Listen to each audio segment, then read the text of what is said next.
Ladies and gentlemen, ladies and gentlemen, I have to tell you, I gotta tell you, I have been trying to pay an online bill. Well, a bill for the Globe internet service, which is, I'm about ready to cancel Globe internet and try to get PLDT. Now, I called them up and they said there's a 6-week wait to install a wire. And I have to go to their office and give them a deposit, which I may do this week. But in the meantime, I have had my credit card, my United States-based credit card, shut off in the last, since the lockdown, 3 times. Once to order a computer online when it was available in Manila to deliver it to my house, which I eventually gave up on. Then on Wednesday night, I just went online to pay my Globe bill, because what I normally do is pay online and paid the bill. Well, it said that the bill payment was not allowed, that it was rejected. Try again. So I didn't even try again. Thursday morning, I just went to ICM Mall to pay the bill in person. And when I got there, well, I got to the city at 8 o'clock in the morning, which is too early. So I did my grocery shopping and vegetable shopping, and then I went to the Globe office, which I got there about 9 o'clock in the morning. And their office doesn't open till 11 o'clock in the morning. Like, what? Really? 11 o'clock in the morning? So it was 9 o'clock, and I was already done doing everything I had to do. So I went home. I'm not going to sit around for 2 hours in the mall to pay a bill. So I just said, well, I'll take care of it when I get home. I'll call up the bank and ask them why the credit card was shut off, which I did last night, which would have been, that would have been Friday night. I called up the bank and I spoke with my representative in America. And she explained to me that she saw that the credit card was turned off. And I asked her why, and she said because of 2 charges that were placed on the credit card.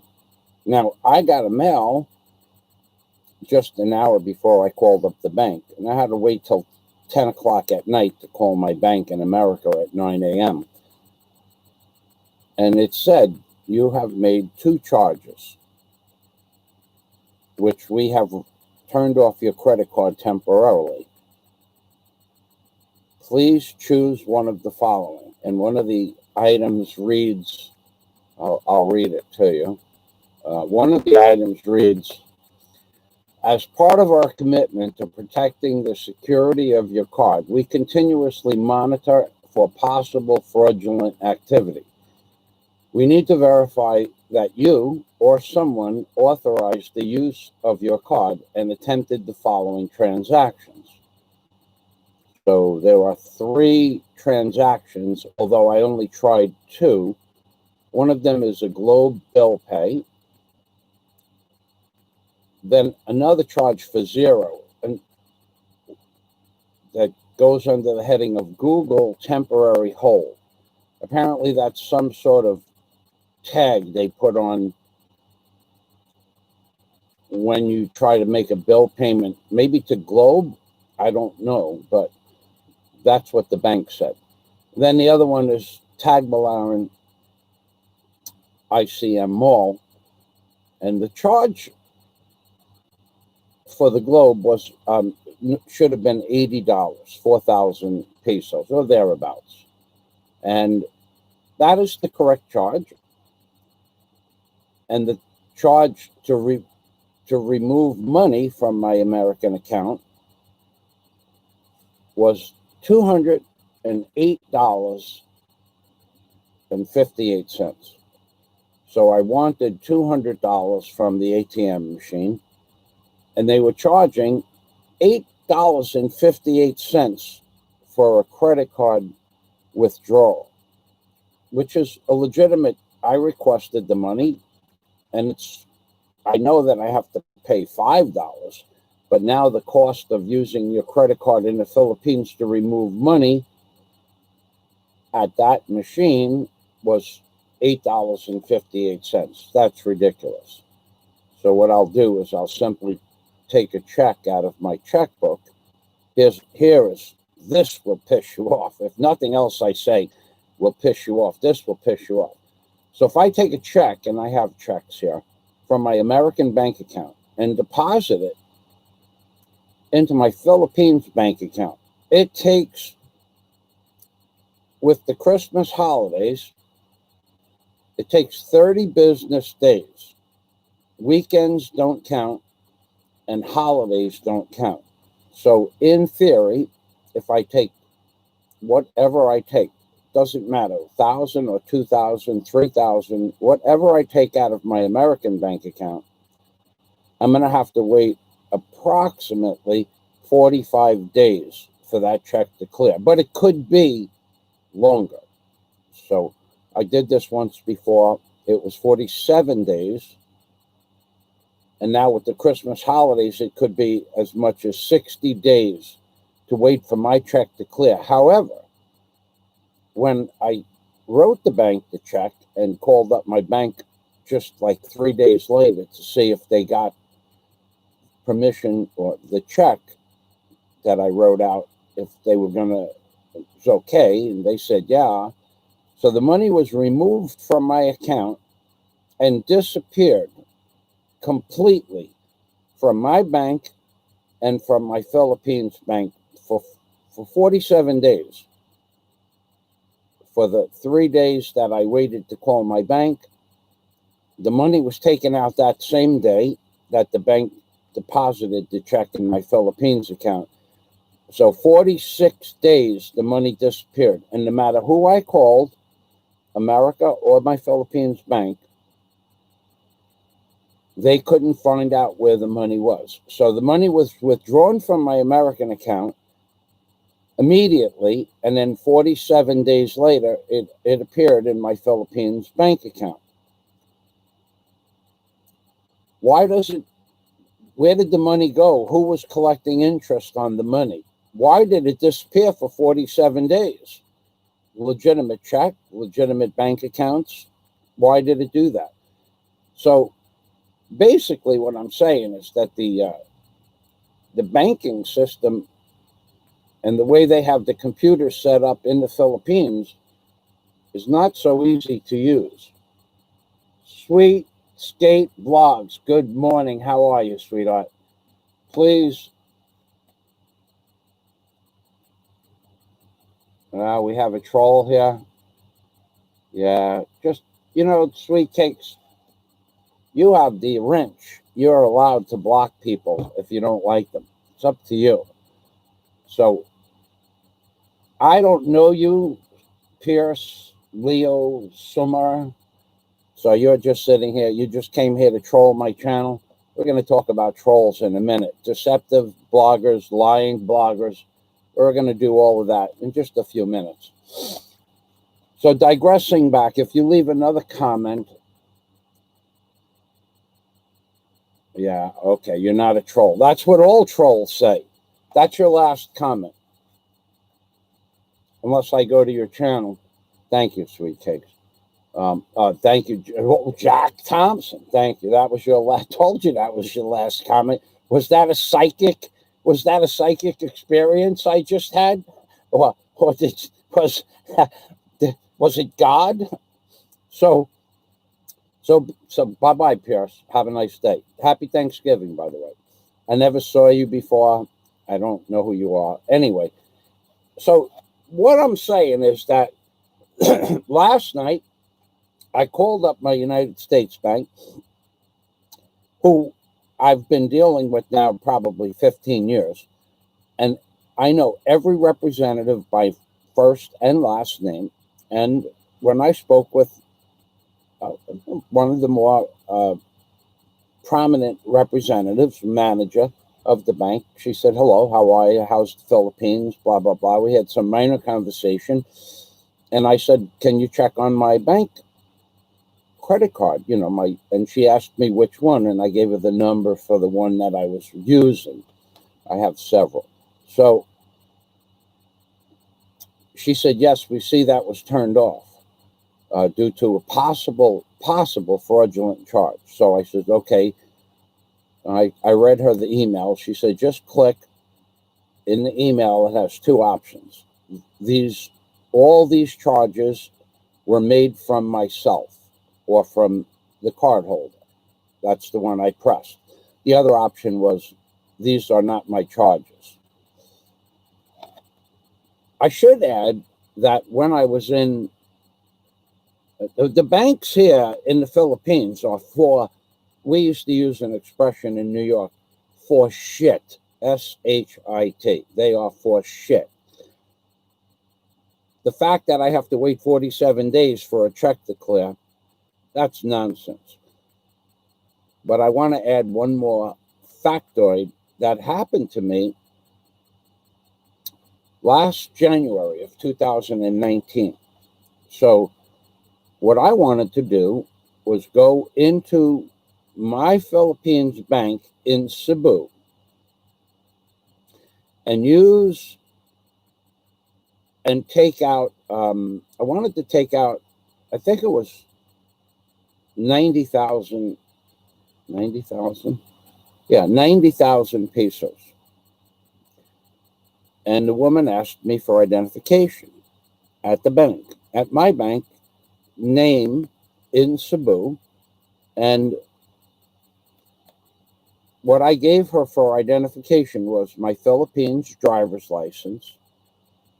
And I gave her my American credit card that I threw 3 cards down on the table. My ACR card, my Philippines driver's license, and I threw my credit card down there because it was between the two and it was bunched up. That was at 10 o'clock in the morning. By 3 o'clock in the afternoon, somebody, and it wasn't me, ran up $11,000 in fraudulent charges on my credit card. The charges originated from Russia, China, I think it was Yugoslavia, and Pakistan, perhaps.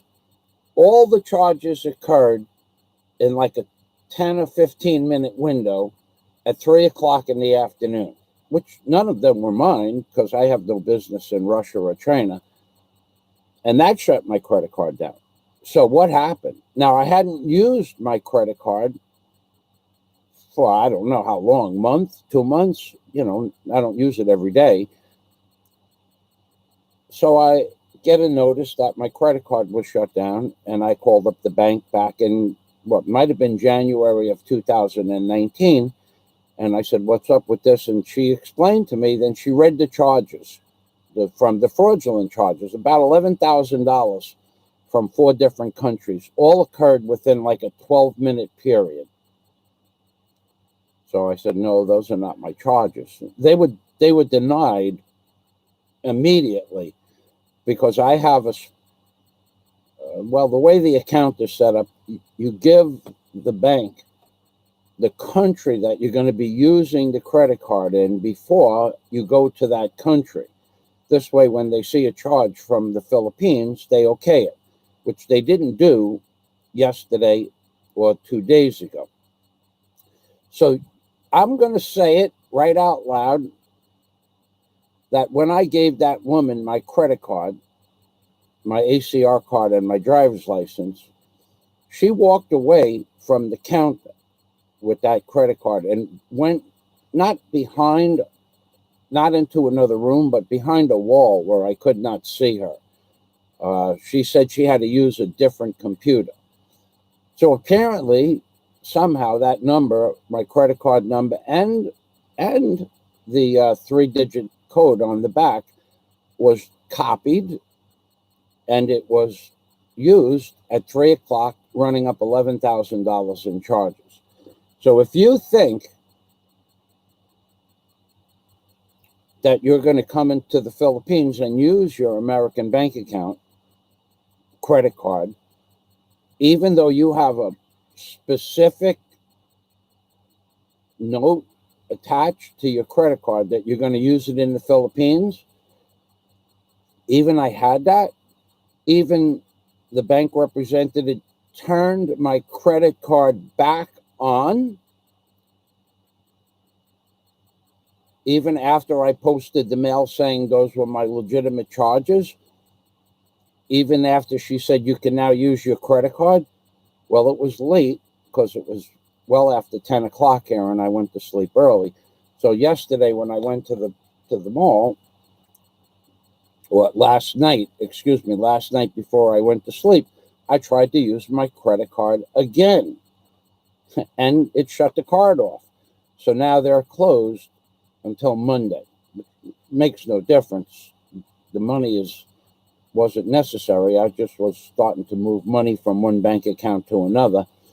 And I figured that being that I was at the ICM mall, and if the card, sometimes the machines will take your card and they won't give it back. So if you're at some random ATM machine in the Philippines, it never happened to me, but it's happened to other people, and you put your credit card in while you're on vacation, you might not get your credit card back. You might have to call up your bank and have them mail another one to your United States address, and then that has to be shipped to you from America. So I only put my credit card into a bank ATM machine that there's the bank. The people from the bank are inside the doors, and if the credit card gets sucked into the machine and you don't get it back, you can go into the bank and say, open up the machine and give me back my credit card. At least you'll have the credit card. It will be turned off. So that's one thing I wanted to discuss. Jack Thompson, thank you for stopping by.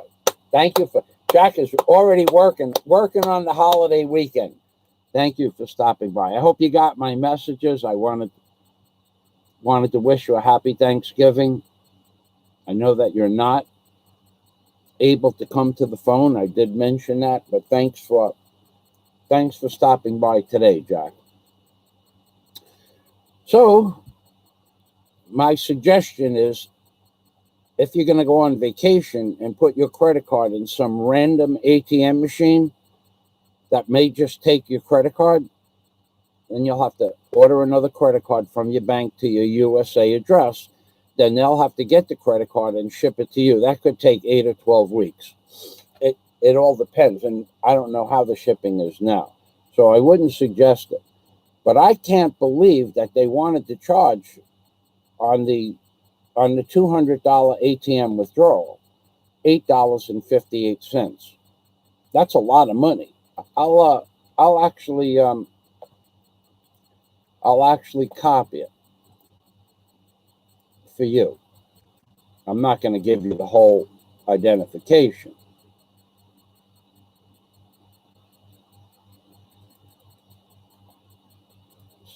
So this has nothing to do with peso conversion or anything like that. This just has to do with an $8.58 charge. I think that's ridiculous.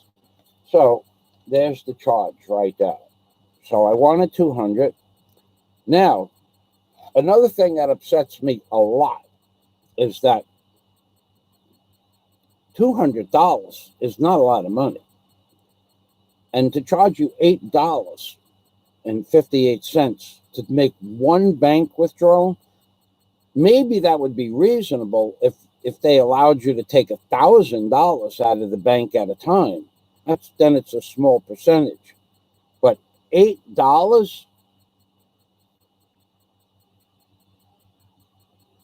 for a $200 fee, and you'll have a maximum allowable removal of $500. So which means if you had a $500, you wanted to, let's just say you wanted $500. So it would be $858 for 200, $858 for an additional 200. So let's just say $17.20. And then it would be $858 for the additional $100. That'll be $25 to remove $500. How is this reasonable? And you cannot make your credit card withdrawal more than $200 in the Philippines. So basically, they're just charging whatever they choose to charge, but the charge went up from $5 to $8. So that's an additional $10 plus for a $500 withdrawal. So I don't make the $100 withdrawal. I'll do the 200 and 200, and then I go back the next day and do another 200 and 200. But that's ridiculous. Eric Von Zipper, I see you everywhere. So if you plan on trolling my channel, please don't do it. So let's just talk about trolls and liars. Not that you are one. I just remember seeing you in some strange places. What we have here on the internet are some really desperate people on the internet to get views and subscribers.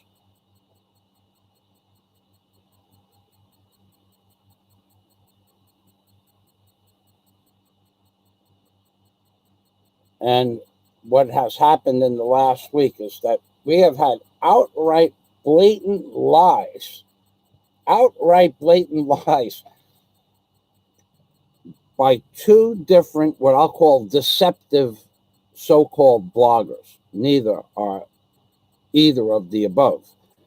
Bloggers or truthful people, neither of those two. So we have a troll, Eric Von Zipper, and I don't need to hear any more about that man that you're talking about. I responded to one comment. So that guy is a straight up and down liar. So if you want to promote his channel, go someplace else.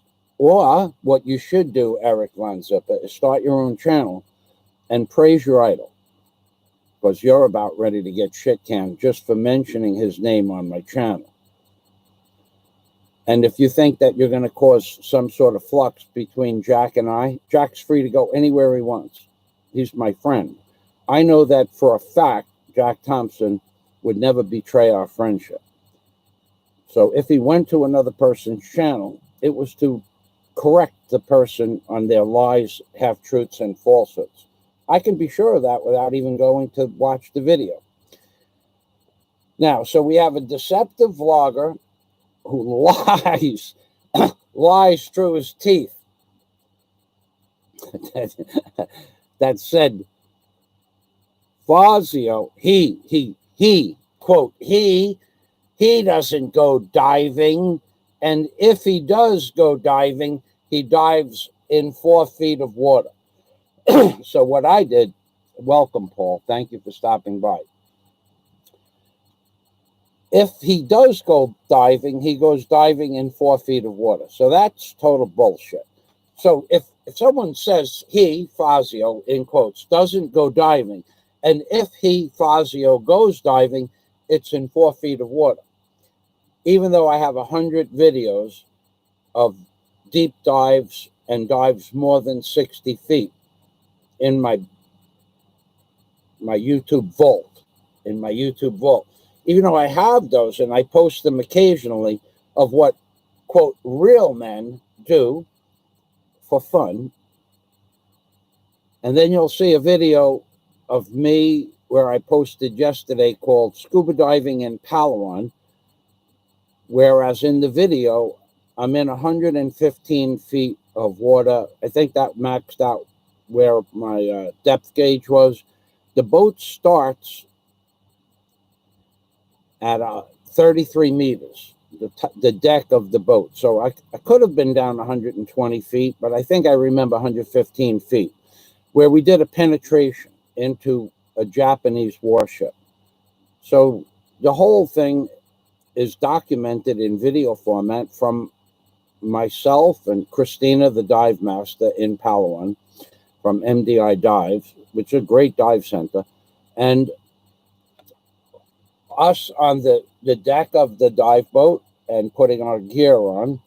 And Christina is the one with the big orange like headgear on, and she has a horn that you'll hear later in the video when we're down deep to gather people together. A certain amount of beeps is turn around and pay attention, I have something to say. A long beep is wherever you are, come over here. But it's a signal method that some divers use, and it's a good one.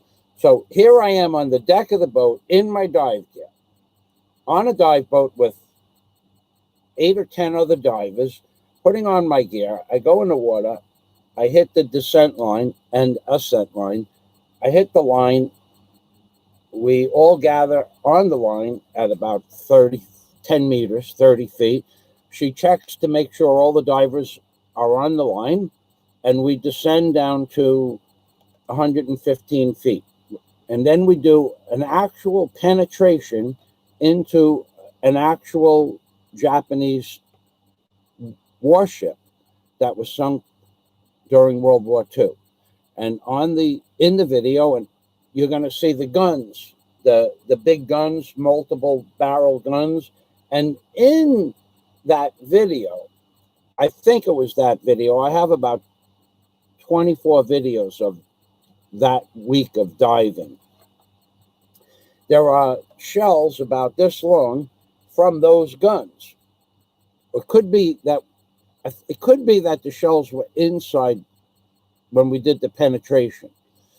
But either way, so here I am in 115 feet of water inside a Japanese warship, scuba diving, and I go to I go to an upload, and I see that in the upload it said that if he goes diving, it's in 4 feet of water. He lies to you about everything. So what my big question here is, if I'm in 115 feet of water, if I am videotaping myself in 115 feet of water, if I went into 60 feet of water, that was on my 60th birthday, by the way. That dive in Palawan was my 60th birthday week, where I went diving all over Palawan and Coron. So if I'm there in 115 feet of water and other dives for 60 feet of water, 40 feet of water, 100 and deeper, we went 125 feet of water. I don't have that video posted, but if I'm there, am I the liar who only dives in 4 feet of water, or is that other, we'll put it in all capital letters, deceptive Philippines blogger? Is that other deceptive Philippines blogger the liar? Who's the liar? Knowing that I just posted 23-meter dives on my 65th birthday. So why would someone say such stupid shit on the internet and make themselves out to be a liar, unless they hated themselves and they wanted to prove to the world that they are, in fact, the liars on YouTube? And I say liars, plural, because we have another guy who said he went and interviewed my neighbors in Key Largo. And I think it was a 4-minute video on his channel. And I went there and I looked at it. And there's nothing but lies except for one thing. So he may have stated 10 different things in his worthless upload. One of the things he stated is that Michael Fazio said Michael Fazio owned 29 North Channel Drive. There is no video that wherever I have never stated that I have ever owned 29 North Channel Drive. That's a lie. So there's one lie. Another lie is Michael Fazio was thrown off the property because he didn't keep the place clean and it was a mess. That's a lie. Code enforcement in Monroe County can't throw you off your property because the place is dirty or a mess or I have equipment on the property. They can't do that. They can issue a fine for having heavy equipment on the property. That's all they can do. And that's what they did. So that part about being thrown off the property because I had a mess in the backyard or heavy equipment, that's true. But I never stated I ever owned 29 North Channel Drive. Now, another lie in his vlog, because this guy, you have to understand, is an absolutely worthless troll and worthless YouTube channel, that he derives views and subscribers by making some of the stupidest statements possible, making himself look like an idiot because he can't prove that I said I own 29 North Channel Drive. I never said that. He can't prove he can't prove that I was thrown off the property for having a mess in the backyard. That's not provable. If he went to the county, he could see that there's a code enforcement violation. But that's all there was one code enforcement violation that I'm aware of. He can't prove that the people said that the place was so dirty when they moved in, it had to be steam clean. Although in 2009, I did not use the downstairs anymore because in 2008, everybody at a certain floodplain in Key Largo and the Florida Keys got a notice saying they were removing all downstairs apartments under a certain flood level. And my apartment downstairs quantified to be in that floodplain. So at that point, I didn't use the apartment at all. I never lived. And the next lie is that I lived downstairs and rented the upstairs. I never spent a night sleeping downstairs in 14 years that my name was on the mortgage. Never did I ever spend one night sleeping downstairs. I lived upstairs. I rented downstairs. So that's another lie. And another lie is that he went to the Pilot House restaurant. This is in a different one of his videos. And no one knew who I was. Therefore, I was so broke I couldn't afford a beer.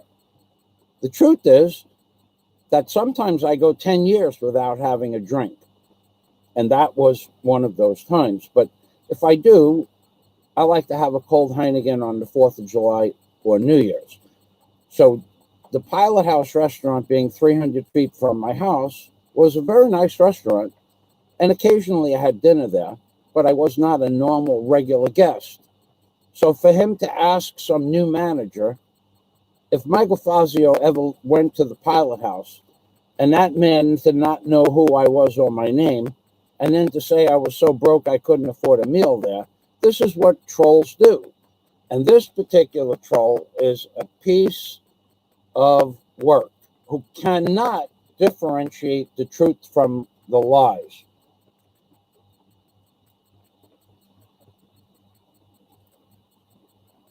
Louis Pagan Potts. Michael, hope all is well. Hey, question for you. Have you ever done any underwater metal detecting? Answer is no.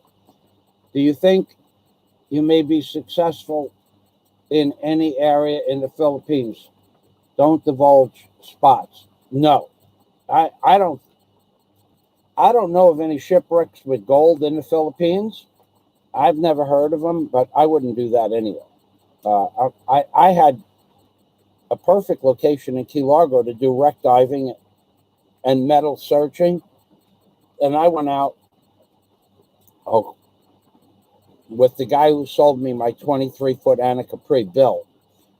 And we went out several times looking for gold. And actually there was gold where we were looking, but we never found any. So one time Bill found a little gold ring probably from a Spanish galleon or ship that was hundreds of years old, and it had a value of about $10.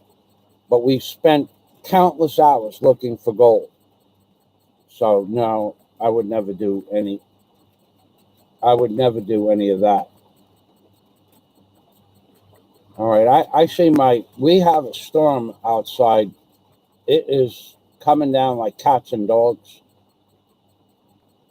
So I don't know if you are seeing this. Dennis Adam, welcome to the machine. Hello, Dennis Adam. Okay, so what you have is two bloggers, two liars, two deceptive bloggers, two bloggers that wouldn't know the truth if they read it, or in fact,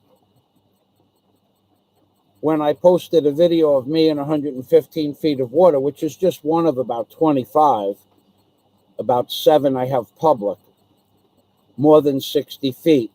And yet this liar, I say liar, it's easily recognizable that I have multiple dives in more than 60 feet of water.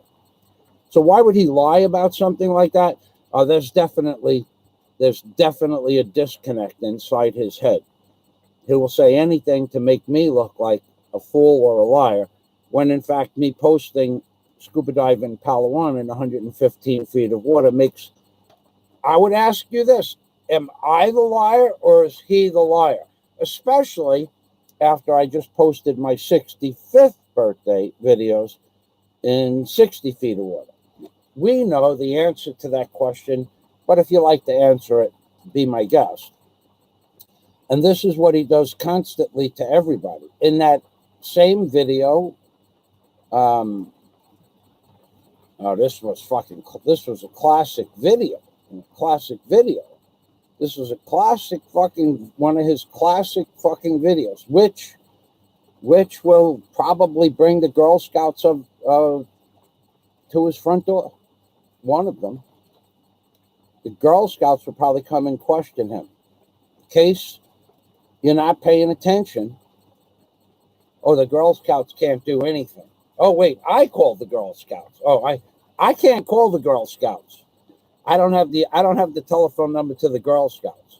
But I did hear a story where I called the Girl Scouts and that the Girl Scouts can't do anything about anything that he's ever said on the internet. Well, I heard a rumor. I heard a friggin' rumor. Probably just a rumor. The Girl Scouts are coming. The Girl Scouts are coming. The Girl Scouts are coming to correct some things. And that's all I'll say about that. So let's see what else we have. Okay, thank you. Thank you, Paul. So those are the two bloggers that absolutely devote their entire day and life to making me a liar. So another lie is that I can't prove that I owned a Cobra Mustang. First of all, the fool, F-O-O-L, fool, total buffoon, total absolute liar. You will not be able to prove what I am about to repeat here. Nobody can. In fact,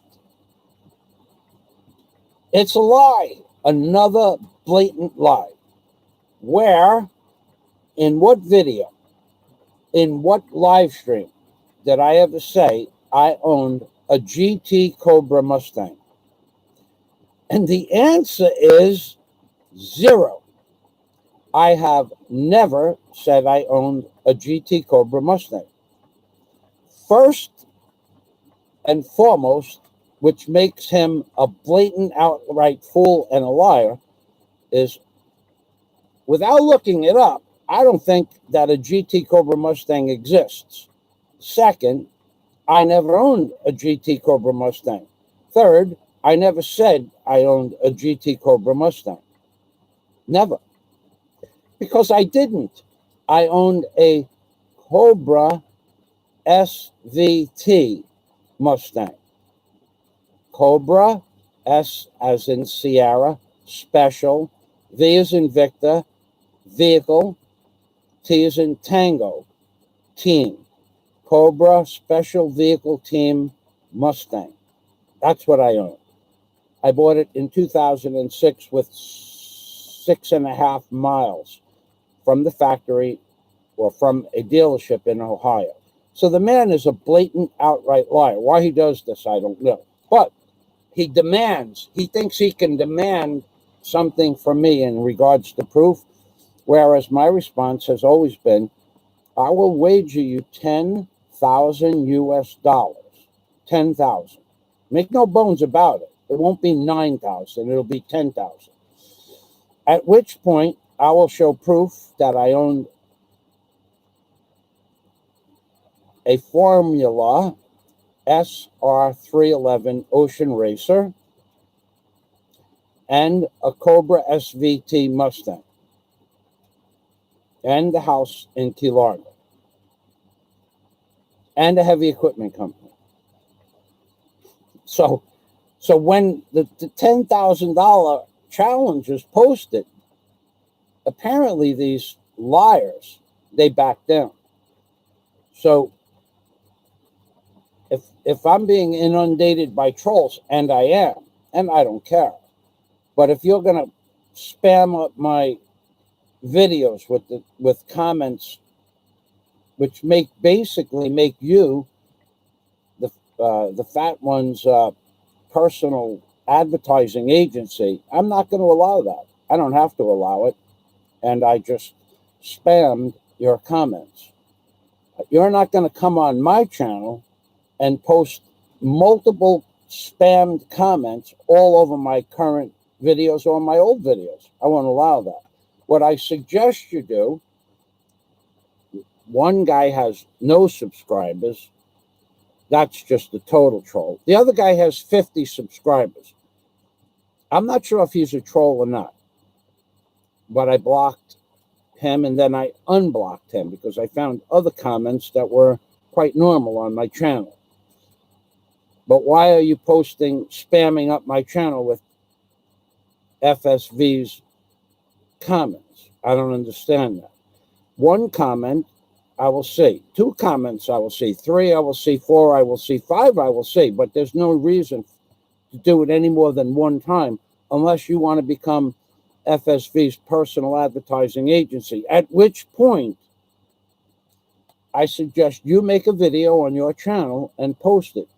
Put your name, the date of the video, why you think FSV is the world's greatest blogger, why you think that he should get more views, and why you think he should get more, subscribers, and put it on your channel. Don't come to my channel and spam up my channel with your bullshit. I'm not going to allow that. I allowed that one comment. I even wrote a reply to your comment. I could read the reply. I will read the reply.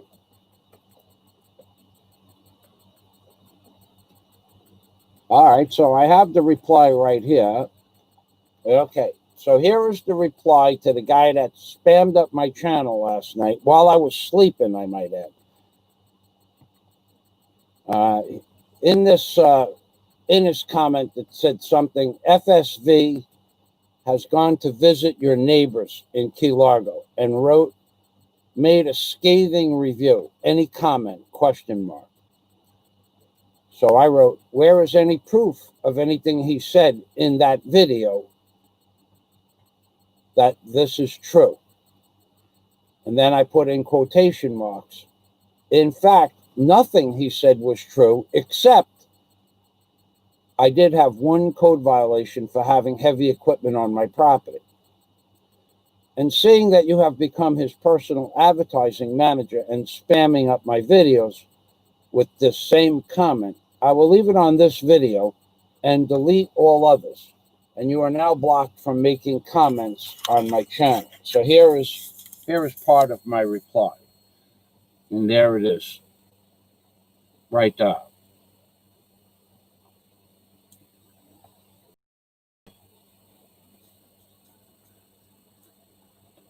And then I go on to say, in addition, I will add that in the 14 years I lived and owned that house, 31 North Channel Drive, I have never in that entire time did I live in the downstairs.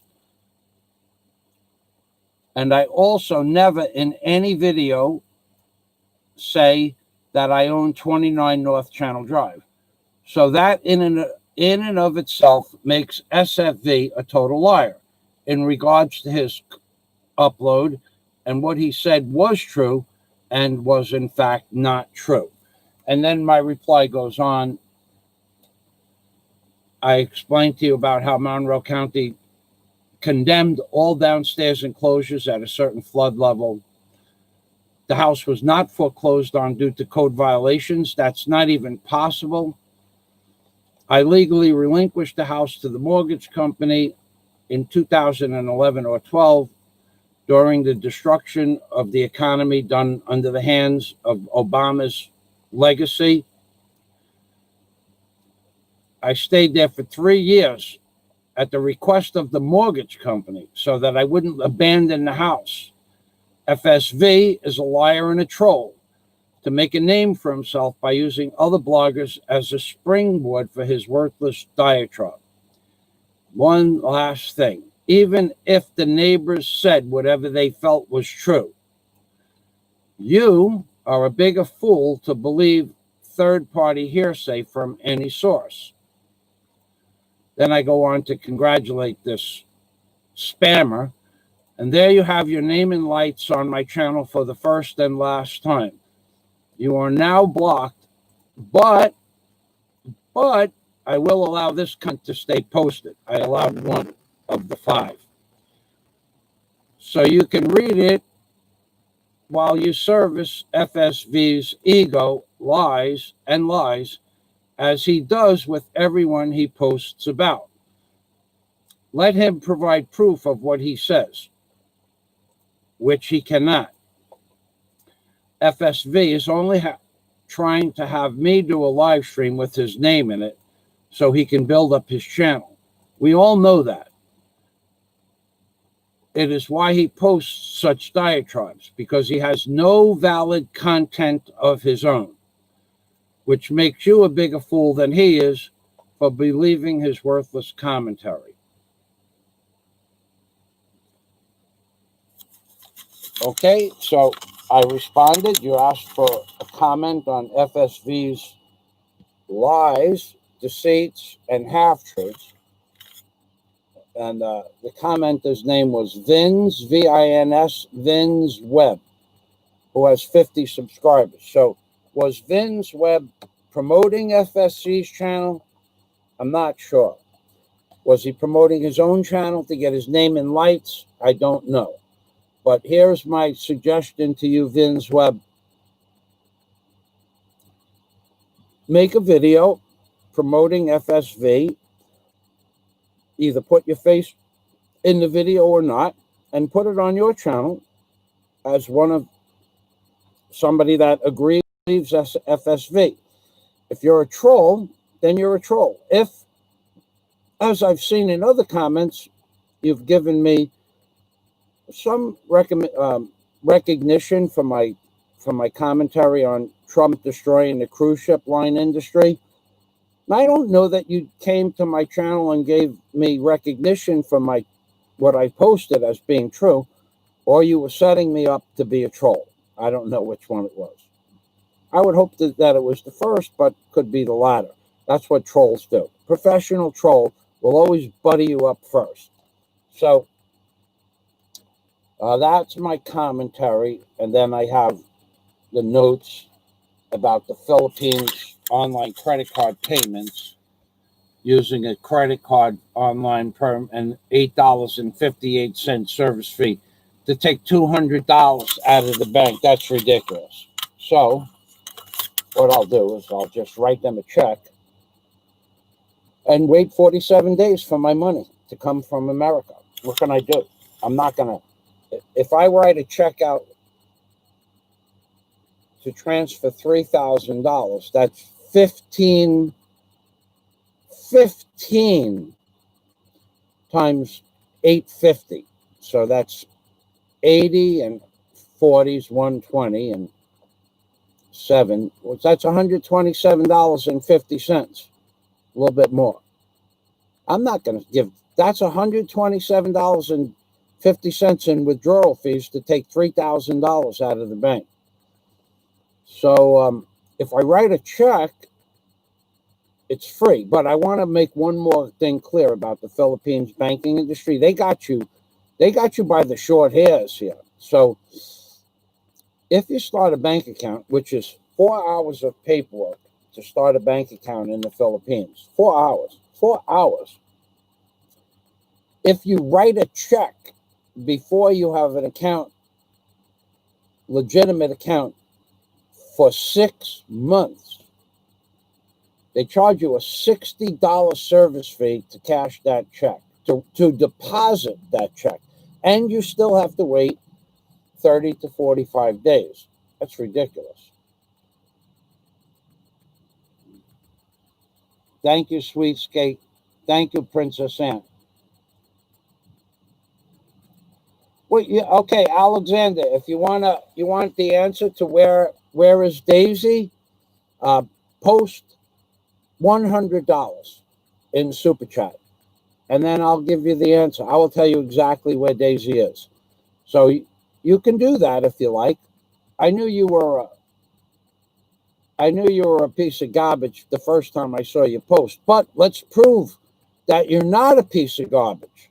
Let's prove it by putting some money where your mouth is. Alexander, wait your 300 seconds and then post a $100 Super Chat, and I will tell you exactly where Daisy May is. Okay? Let's be fair. If you want to know where she is and it's that important to you, send me $100 in Super Chat and I'll answer your question. Better yet, send 5 Super Chats for $20. This way I'll make you work for your answer. I know you won't do it. I don't care whether you do it or not, but I'm going to go to your channel later on and just block you permanently. Thank you, Sweet Cakes. You have wielded the wrench properly, my friend. Princess Anne is learning how to use tools. Okay, thank you, Paul Cerrone. I'm still here. I know. Thank you, honey. Okay, so I didn't really have much more than that, but I will tell you that. Okay, so I was moving over to first of all, in order to get a bank account in the Philippines, I don't need the glasses because I know this by heart. You have to be in the country for 6 months. 1 year. 1 year. You have to be in the country for 1 year before you can apply for a bank account. Then the paperwork takes 4 hours to process. In the office, filling out that many forms, 4 hours. Point, your identification has to go to the manager. The manager has to back up that it's you, even though you give them a passport and your ACR card. Then that takes about 30 minutes of wait time if she's not doing anything else. So my paperwork took 4 hours to process. And then after they approve it, it takes another 30 days to get a working bank account, which means that you can deposit money in their bank and you can withdraw money in their account from their bank. You can deposit and withdraw, but you will not get a bank card. That takes 30 days. So now I could have paid my online bill with my bank card. That's not a problem. But then I just don't trust the bank system here as much as I want to. I do not. So I'm not putting either one of my 2 bank cards into their system. My credit card, I know I can call up my bank in America and have my credit card debits checked and remove any fraudulent debits. But here in the Philippines, they lost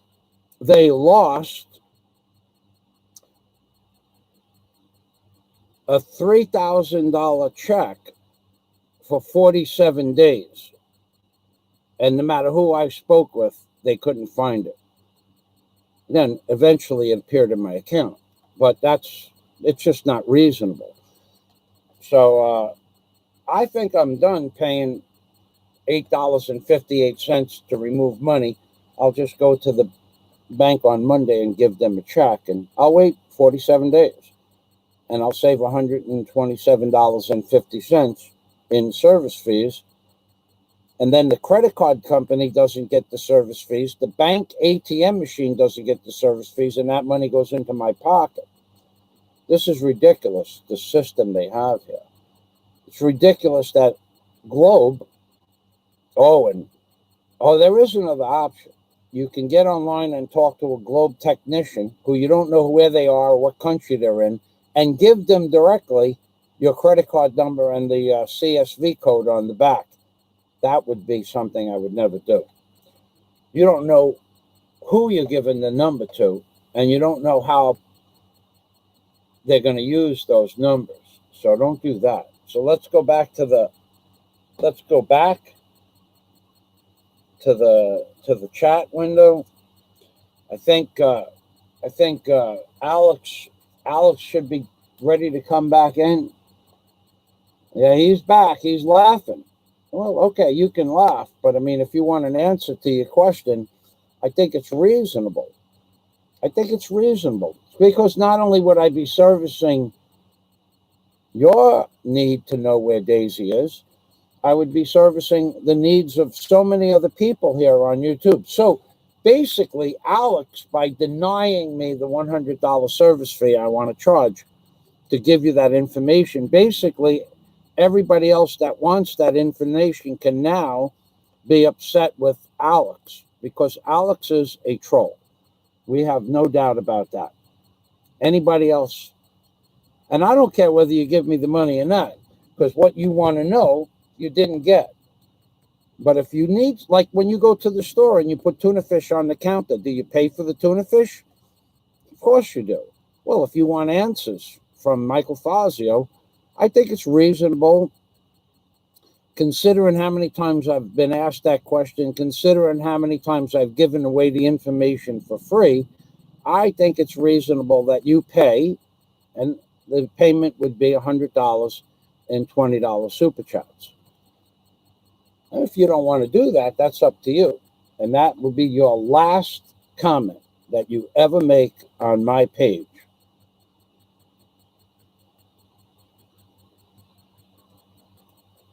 Because now I am personally going to block you.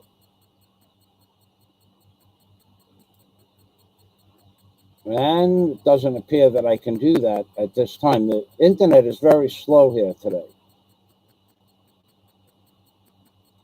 Well, if he makes any more comments other than a super chat, we will just remove him again. Don't worry about that guy. He's got his answer. $20 super chats, 5 of them, or you're just blocked permanently. I don't care which one it is. Thank you, Dennis Adam. Thank you. So even Dennis got tired of listening to your nonsense. So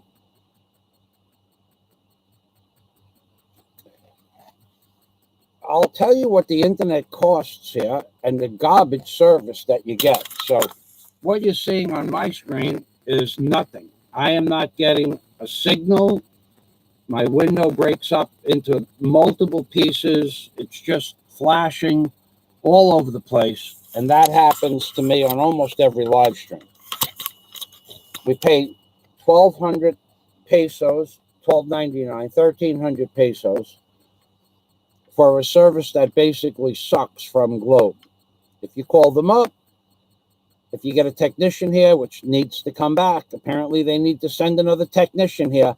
I've had November 4 times, and we're going for the 5th time on Monday or Tuesday. The service here from Globe sucks, and the service here from Smart sucks even more. In fact, if I want to make a phone call from my smartphone, I actually have to leave my house and walk about 12 meters to get a signal.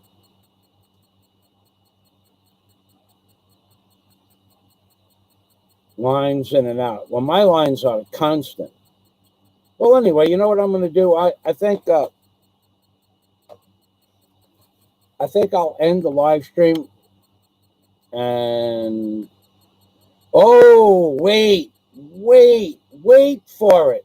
Tonight at about 1 or 2 o'clock in the morning, I set the alarm. I'm going to post a video on YouTube. I am going to post a video on YouTube that's going to teach people how to do a proper restaurant review. I got to tell you. Well, thank you, sweetheart, Princess Anne. I got to tell you. I just got to tell you. I'll give you the name of the video. The name of in short, the name of the video is How to Do a Proper Restaurant Review in the Philippines. And then there's a high. If you don't have anything good to say, then don't say it. So that's pretty much the title of my upload that's coming up. But in the video, I get into great detail of how to do a proper restaurant review. Now, I want to tell you this. I want you to understand. This has a precedent set before it where I've reviewed other people's video content that I have.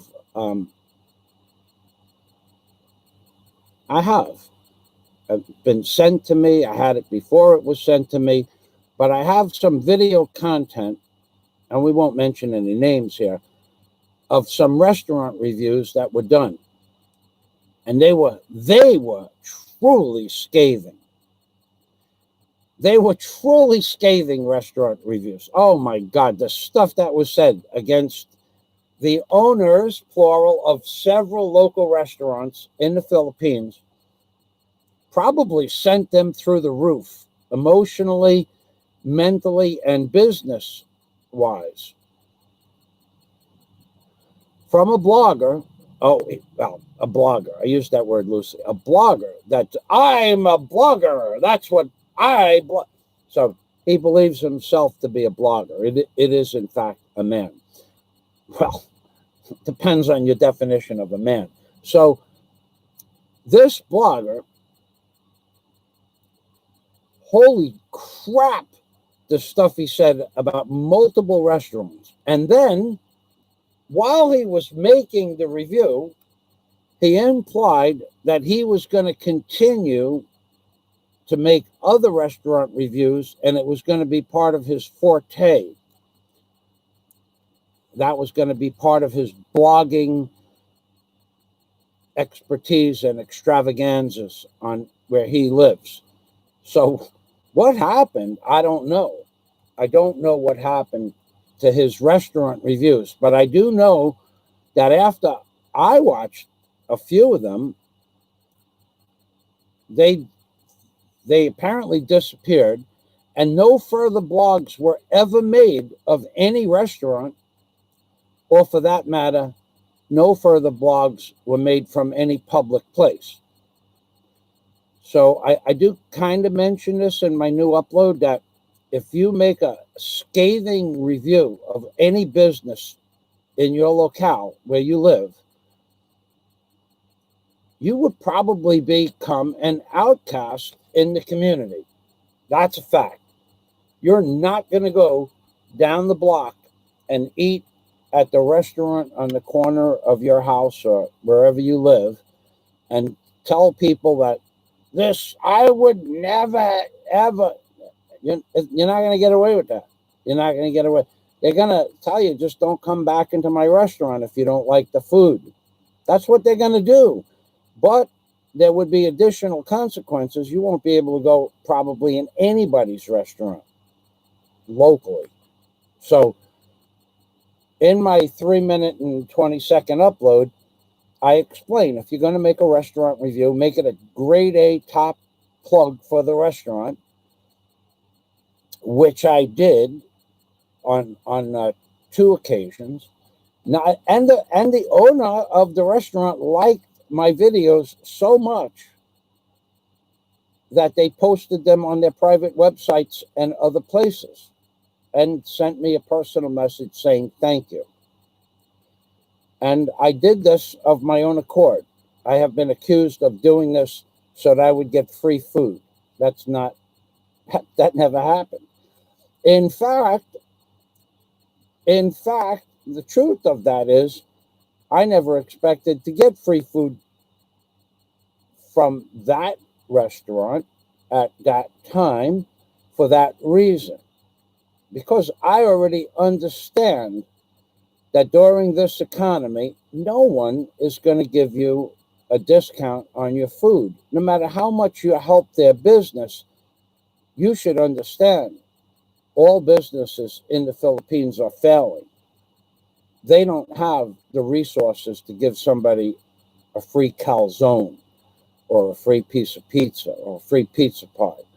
However, when things were really jamming in the Philippines, I thought it was reasonable, after having 3,700 reviews on a different restaurant, saying, wow, when I get to Alona Beach, I'm going to go there. Oh, yeah, I know where that place is. I'm going to go there. After having 3,700 positive reviews, comments on my review, I said to the owner, why don't you throw me a pie for all the reviews? Oh, I can't do that. So I didn't argue with the guy. I just removed all the reviews. My prerogative. He never said, he wasn't upset about that. I asked him a simple question. You got 3,700 views. Several hundred people said they're going to go to your restaurant, all in the Alona Beach area. You sold several hundred individual or multiple guests dinners and pizzas and spaghettis and whatever else you sell, wine and beer, all on my say so that it's a good place, and you don't want to give me an $8 pizza pie. That's your prerogative. But I'm going to remove your reviews. And he said, I did not do this behind his back. He said, go ahead. I don't care. I said, okay, I will. And I did. Now, his food was okay. It was not bad food. In fact, I enjoyed his food, but I thought it would be reasonable to give somebody a free pie after getting several hundred positive reviews. In America, that's a normal thing. You go in and do a vlog for a restaurant, you're going to get that meal for free the night you make that video. And then subsequently, you're going to get multiple meals after that. If you do a good review and people say, I ate there and you're right, it's a good review. That's a normal way of life in America. I'm advertising for a guy. I'm advertising his business. As an advertiser, I deserve compensation for my time and my effort. I asked the owner, the gentleman that owned the restaurant, will you give me a free pizza for the 3,700 reviews you got on there and the hundreds of people that said they either ate there and liked the food or are going to eat there? Will you give me this pie for free? And he said, no. And I said, okay, well, then what I'm going to do is I'm going to remove the review. And he said, okay. And we were done. I went home. I just shut the review off, and it was not a big deal. In fact, on my way home from the pizzeria I did my blogs from this week, I saw the man in his restaurant, and we said hello to each other. He's not mad at me. I gave him the option to give me a free pie for 3,700 views in just a few weeks, and he declined the option. So I removed his video, but he's not mad at me. I saw him at 7 o'clock, whatever that Wednesday evening, and he was in his restaurant, and I waved to him, and he waved right back. There was no hesitation. He's not mad.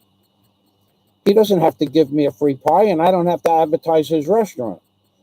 And the restaurant I did the review on, this week about the calzone. He doesn't have to give me a free pie, but in today's economy, and after personally speaking with him and knowing what he's gone through to get his restaurant up and going, I wouldn't dare ask him for a discount on my meal.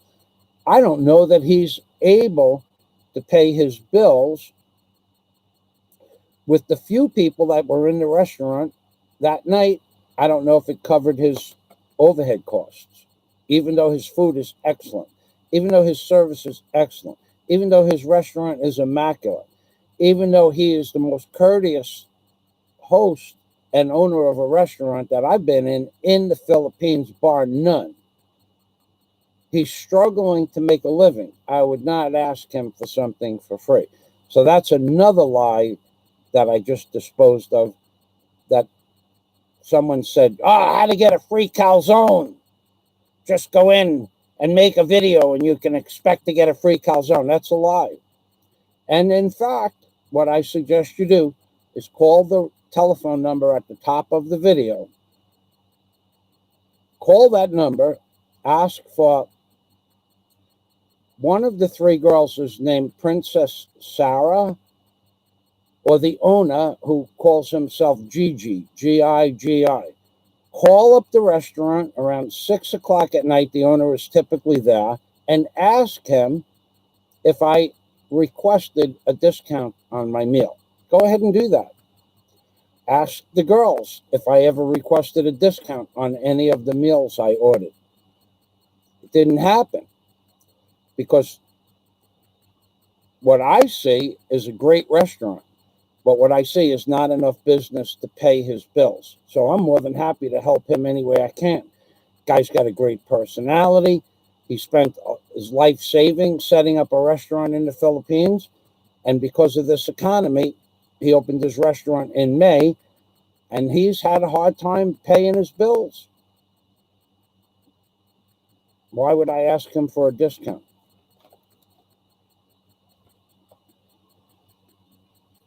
Thank you, Louis.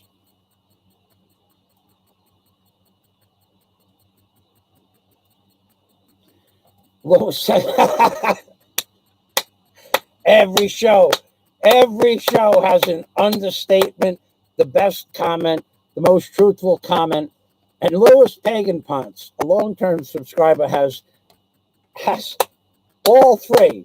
The best comment of the day, the most truthful. Pagan Ponce. Louis says, if these restaurant owners complained to their barangay captain, the vlogger may not enjoy the full Philippines hospitality. And that's true. That is, in fact, true. And that's the point I was trying to make, Louis. You can't do it. I've made this point on several other videos. You, as a foreigner, you can enjoy the hospitality of the Philippines restaurants. And if you don't like the meal, just don't say anything about it and don't go back there. That's your statement. Now, I have a video up,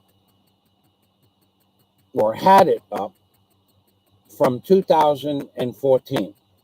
Now, I went into a particular restaurant multiple times during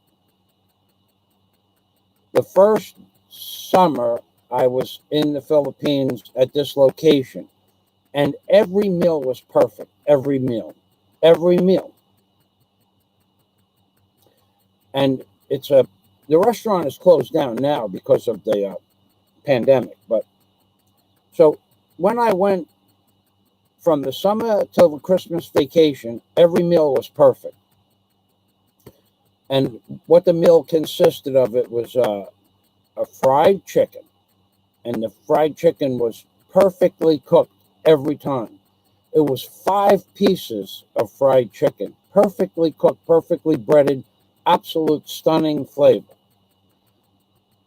French fries and a vegetable. You could have your choice, carrots or potatoes, whatever, even though potato's not a vegetable. But so it was 185 pesos, 185. So that was about $4 plus the tip, because the money, the peso balance was different then. The worth of the peso was less than 45 pesos. So it was $4 for the meal. Perfect meal for 6 months, every day. I would eat at that restaurant every Friday night. So after the holidays, it was nobody in the restaurant. But I still wanted to go there for a Friday night dinner. And I did. And I went to the restaurant and I ordered pretty much the same thing I always order for 185 pesos. The fried chicken with a vegetable and French fries. And I don't know what I got. I mean, I got chicken, but normally it came with a breast, a back, 2 drumsticks, and a wing. So that's 5, right? This one came with a wing and a drumstick and a back, no breast. And I said, well, all right, well, that's what it is. They changed the menu. So, but what had happened is the chicken had gotten freezer burn. I mean, it was absolutely burnt. Freezer burn is when it dries up. The taste was no taste at all. It was just basically it appeared to be chicken. And when I mentioned it, I said, can I replace this for a different meal because this is freezer burn?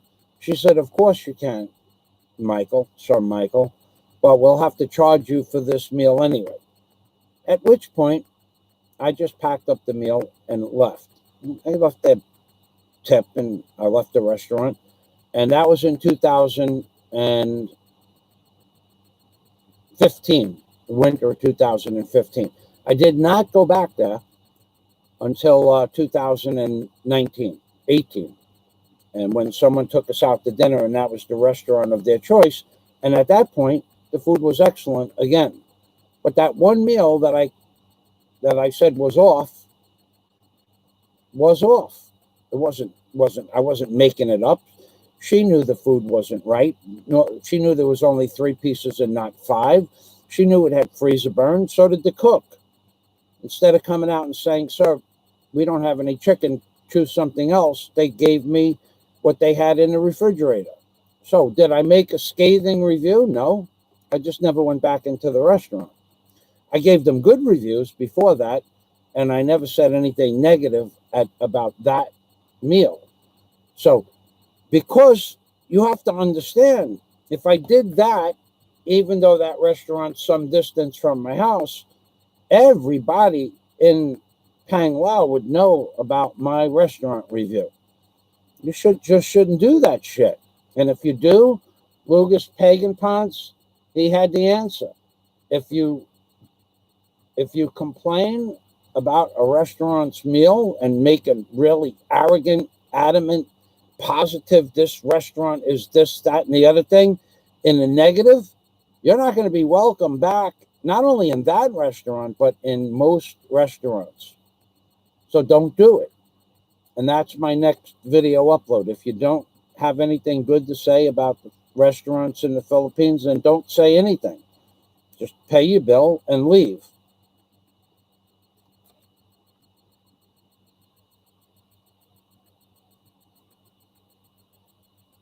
Oh, Roger Lodge. Roger Lodge, I saw you trolling somebody yesterday. Actually, if I copy your name down, I'll read you the troll comments that you left. You are a piece of work. So I'm going to go to your troll comments. I'm going to show the world what Roger Lodge is, just so that you know. And I have them, let me go right here. Let's find this.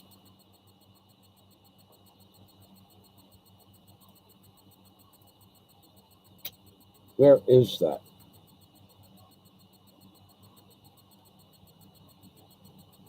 Here we are.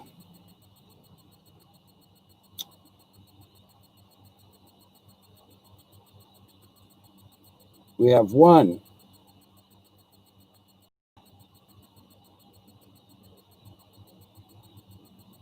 You trolled somebody really hard yesterday. Don't do it here. Don't do it again. It's not going to happen. I'm not going to allow you to post your bullshit all over my channel. So I'm going to look for that again. So I'm going to count the amount of troll comments. You were kissing somebody's ass big time yesterday. So we have one. We have two. We have three.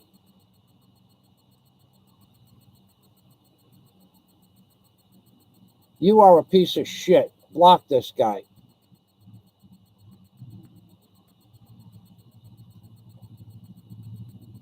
Shit can this guy from my channel. He's just going to troll me.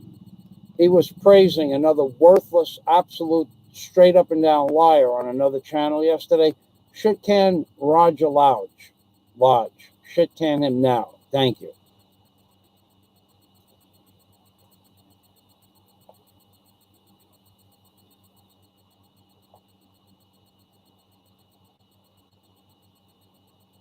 Sweet Cakes, block Roger Lodge, please. Thank you. Now, you were all over YouTube yesterday demeaning myself and my channel. Roger Lodge, go make a channel of your own. Go make a video and post it of your so-called idol that you worshipped yesterday, and try to post it and get some views and post it on his channel and post it on your channel, post it on your sister's channel, post it on your friend's channel, post it on your Facebook page. But you're not coming to my channel to troll me. It's just not going to happen.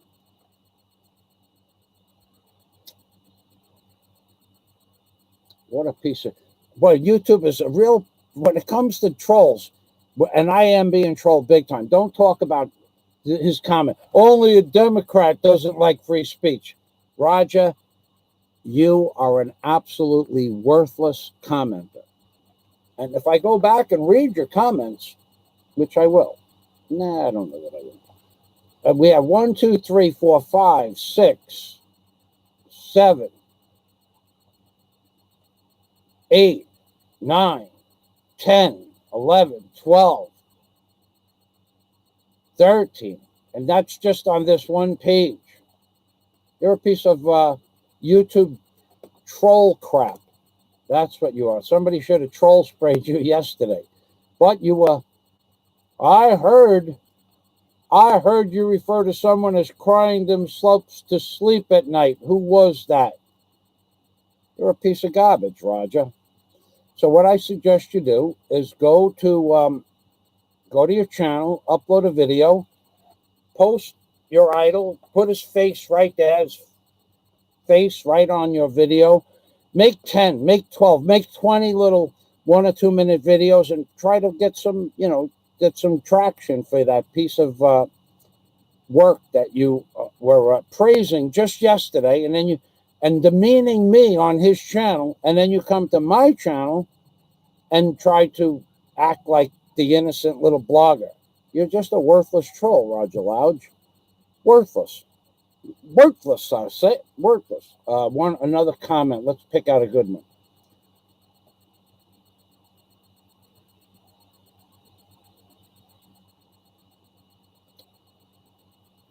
Oh boy, let's pick out one that we could actually read.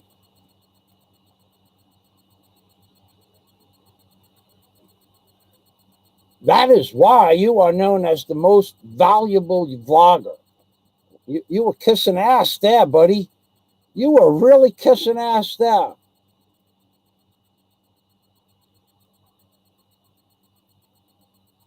Oh, that one I won't read. That one I can't read because in that one you talk about a drug ring. That's just bad stuff.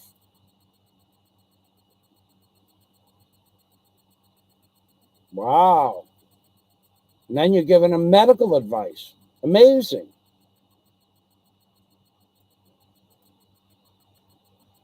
Wow. You're an amazing troll, Roger Lodge. Whoa, more. How many comments did you leave on that guy's channel? 36 comments? Jesus Christ, dude. Don't you have a life of your own? And I'll go back to my live stream. Wow, what a worthless endeavor of time and effort. 36 comments in less than 15 minutes on a guy's page praising him and demeaning me, and then you come to my channel and expect a warm welcome. You're a piece of garbage, Roger Lodge. You're a garbage channel. You're a garbage commenter. And your choice of idols, to me, is pointless.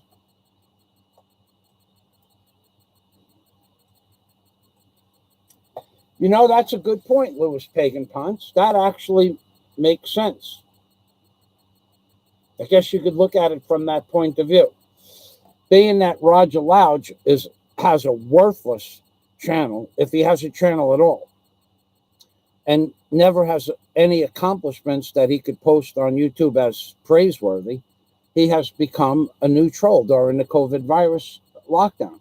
That's a good point, but it doesn't mean I'm going to allow him to demean me on someone else's channel and then come and say hello to me. In real life, I don't have friends like that. I don't have friends that talk behind my back and then say hello to me. Not that I know of. And if I find that out, I just refuse to be, I don't have anything to do with them any further after that. Like Jack Thompson, he's my friend. He's been my friend for a long time. We have a lot of things in common.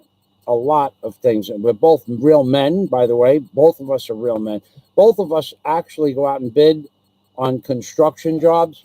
Both of us actually own tools. Both of us are actually the boss on our construction sites. Both of us enjoy each other's sense of humor.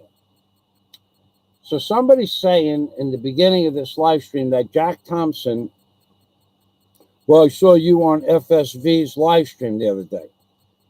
I think that was to promote some sort of disharmony between Jack and myself. But here's how much I value my friendship with Jack Thompson. If Jack Thompson went on somebody else's channel, first, it's his prerogative. Second, I don't have to go look at what Jack says on someone else's channel because I know Jack will never say anything bad about myself, Dennis Adam, Warren Hunt, Scott Del Fuego, Blue Rose, John Escape. We are all friends. I don't have to question why Jack was on someone else's channel because he's my friend and I know he would never say anything in the negative about any of the people I mentioned and many more friends that I will not mention between us that we all have an amazing amount of laughs and giggles between us off YouTube. So if someone tries to cause discord between myself and any of my friends, it won't happen because they're my friends. In real life, I had a lot of people work for me, probably as many as over the course of my construction history. I had to have at least 1,000 different people work for me, either for a few days or a week or a month, but there were 1,000 people that worked for me over the course of 38 years. I didn't become friends with all of them, and nobody who I called friend in New York would ever say anything behind my back because they would know that would end our friendship.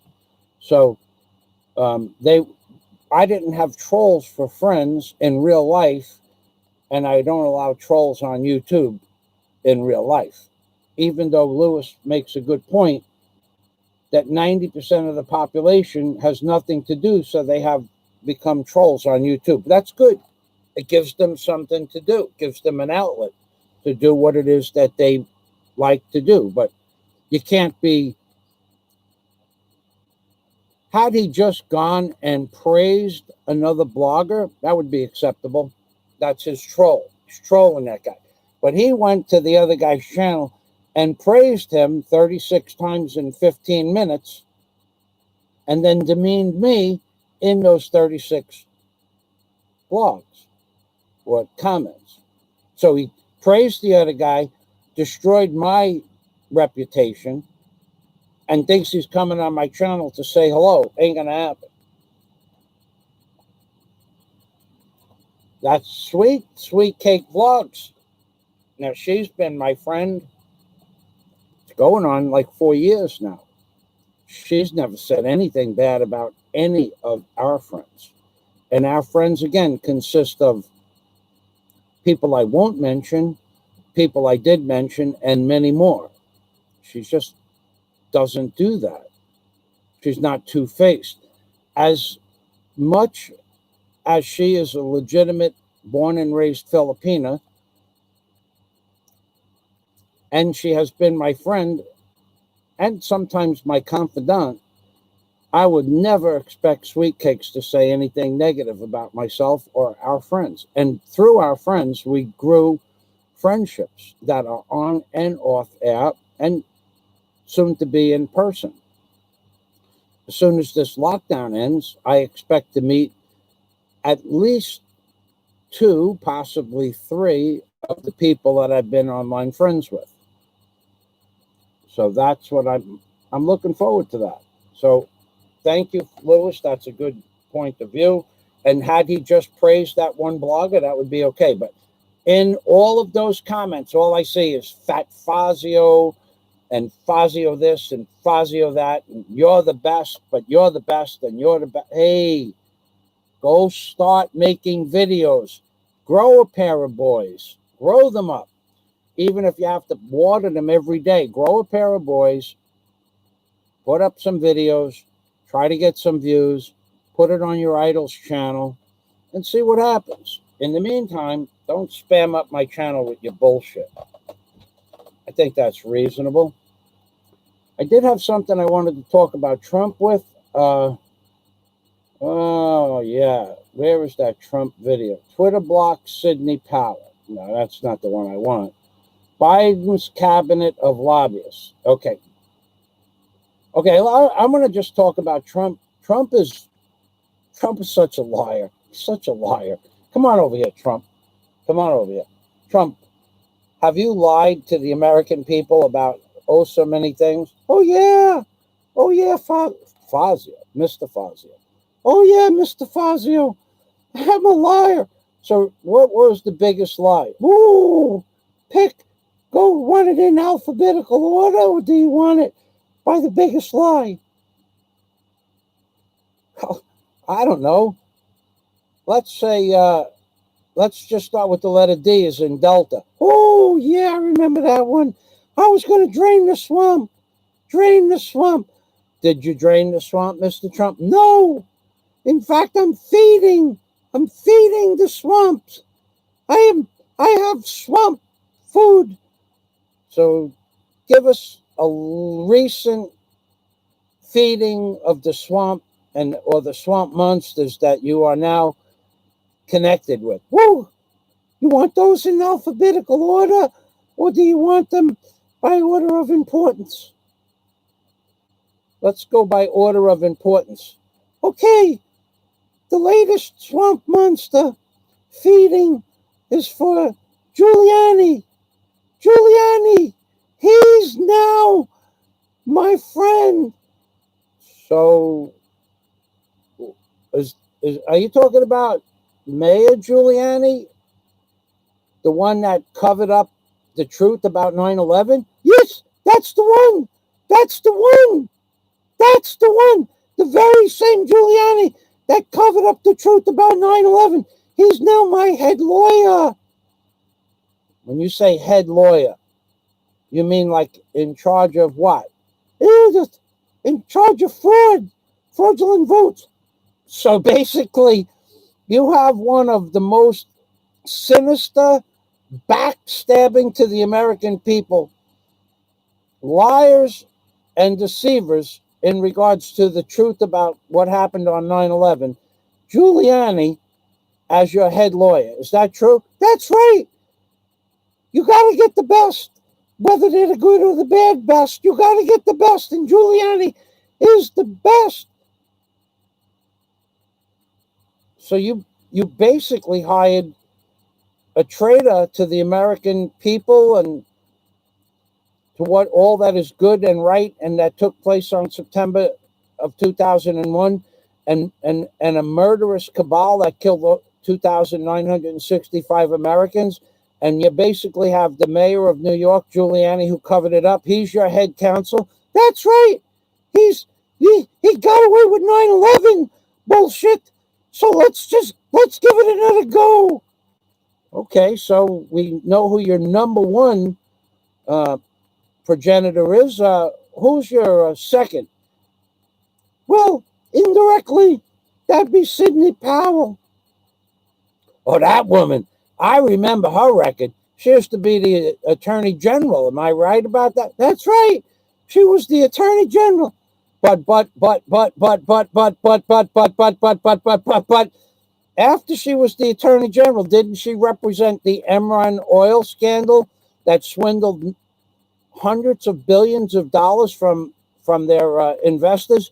That's the one. She's the one. She represented Enron and in the 1990s and the 2000s, and she was the one. She reduced their fines and penalties by representing Enron. She reduced the penalties to only $41 billion. Had it not been Sidney Powell representing Enron, Enron would have gotten hundreds of billions of dollars in fines. So she saved their political asses, and she screwed the people who invested into Enron out of hundreds of billions of dollars. But it's okay because she saved Enron and screwed the little people. So she's now on the top of my swamp monster feeding repertoire. I go, first I feed Giuliani for killing and allowing people to be killed in cover-ups of 3,965 people on 9/11. Here's my number one, where I throw the food into the swamp first. And Sidney Powell, she's number two, baby. Well, thanks for sharing that, Mr. Trump. Is that the truth? That's the truth, Fazio. Mr. Fazio. Mr. Fazio, I apologize. You're a great blogger. Okay, thank you, Mr. Trump. They allowed, just either they're too stupid to remember history or they didn't know what the history said. But Trump swore in his inaugural address week that he was going to crack down on voter fraud and get to the bottom of this. He didn't do that. He had 4 years to take care of it as president. The simplest of anything on his agenda would have been to review the voting records and machines and to correct the issue. He didn't do that. He waited till after this election, 4 years later, to attack the fraudulent votes and voters and congressmen and whoever was behind the fraud. He waited to do that so he could disrupt the American people's mental capacity before Christmas.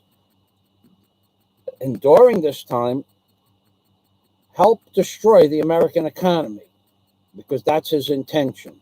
His intention was to destroy the American economy, make himself look like a good guy, and turn out to be a bad guy. He's done that. We now have a bigger recession than ever recorded, including the 1929 stock market collapse.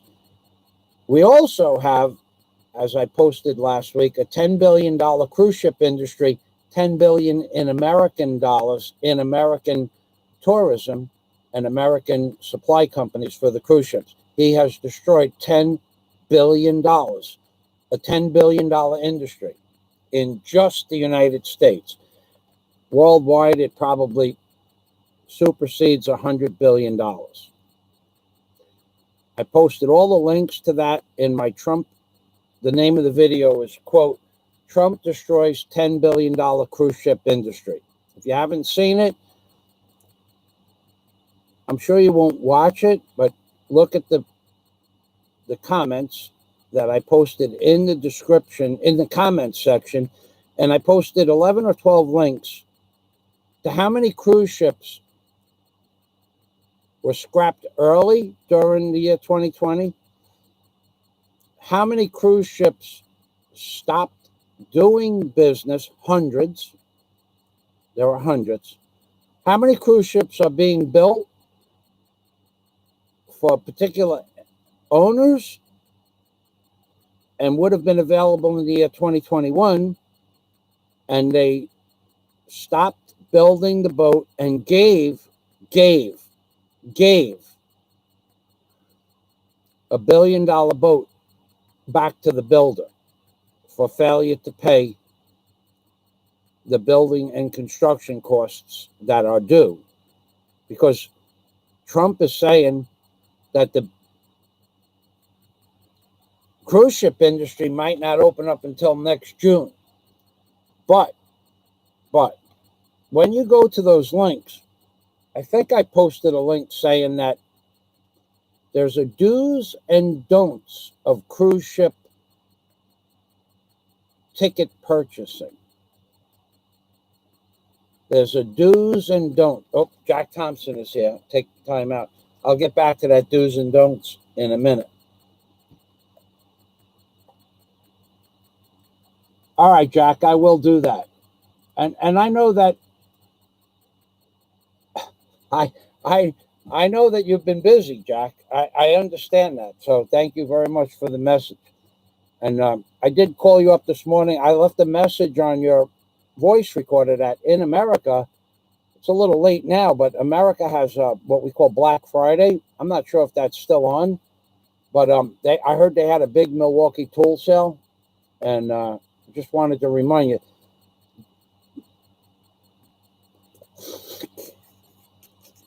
I can't do it again. Not with a straight face. Sorry, Jack. So I'll check my. I see I have mail. So there's a do's and don'ts of purchasing cruise ship tickets. Let me see if I can find it. I think what I'm going to do is I'm going to look for that. This way. Okay, so that woman, Sidney Powell, digressing back to Trump's, she's not directly on his team, but she represented Enron and defrauded the American people for about $160 billion that went directly into the pockets of the corporate owners of Enron and their affiliates. And instead of the money going back to the holders of the stock, it went directly into the pockets of Enron oil officials. So Sidney Powell is just a bigger piece of shit.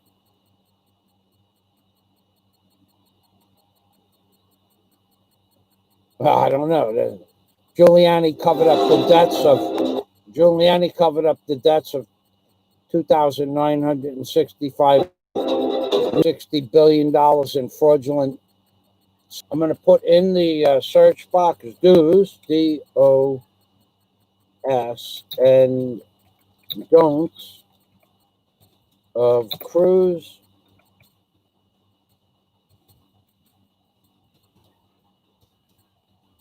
ticket purchases.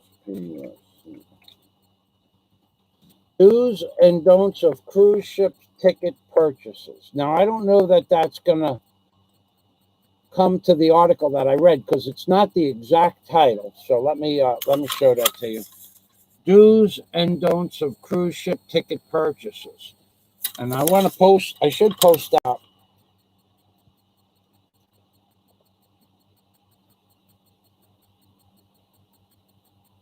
Boy, they don't even, no, I didn't have the right wording.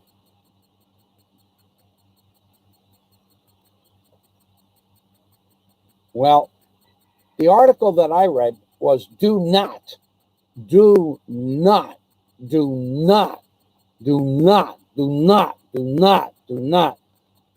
buy an advance ticket on a cruise ship anywhere in the world, no matter what they say, because they are selling advance tickets at a discounted price for cruise ships that are supposed to start cruising after June of 2021. They are selling tickets at a reduced rate. However, the caveat with those reduced rate tickets is if that cruise ship doesn't sail during that time slot, you lose your money. No refunds. So you can buy the ticket, and if the ship sails, you're going to get a great discount. But if it doesn't sell, you lose your money. There's no refund. So I don't know where that is. I'll look for it, and I'll post it on that video. Another video, let me get that in my notes so I can post that later on. Yeah, Roger Louch, how do you feel now? After you kiss somebody's ass for an hour and, for 15 minutes. No, there's 36 comments by this piece of blogger, Robert Louch. What, you don't think people remember what you said and who you are? So let me write down the name of this thing. I want to do the research on this, and I also want to do the research on this other topic. Jim Cramer says investors should wait to buy cruise line stocks due to corona uncertainty. That's an understatement.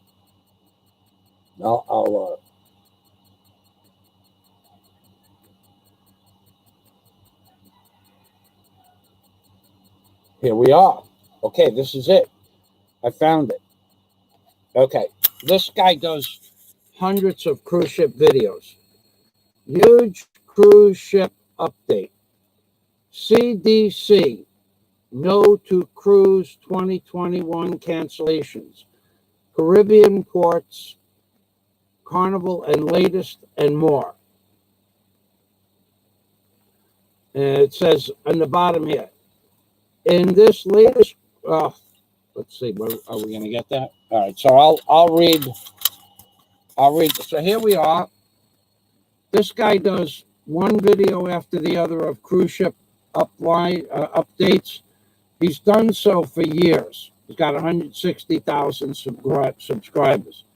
So he says, in this latest cruise ship update, I explore 6 big cruise news updates, including surprising CDC intervention against cruising, why April looks like when cruises will really resume among cancellation news, some progress in the UK for cruising to return, what Caribbean ports are saying and doing about cruises calling again, and the latest cruise lines cash burn and chances of surviving on the going extension of cruising increasingly further into 2021. So basically, this guy is telling you, I'll just give you the link here. This guy is telling you that whatever it is that you think that you're going to do by buying a cruise ship ticket ain't going to happen. Possibly won't happen. Probably won't happen. Most definitely won't happen because his information contradicts Trump's information by a lot, not a small amount.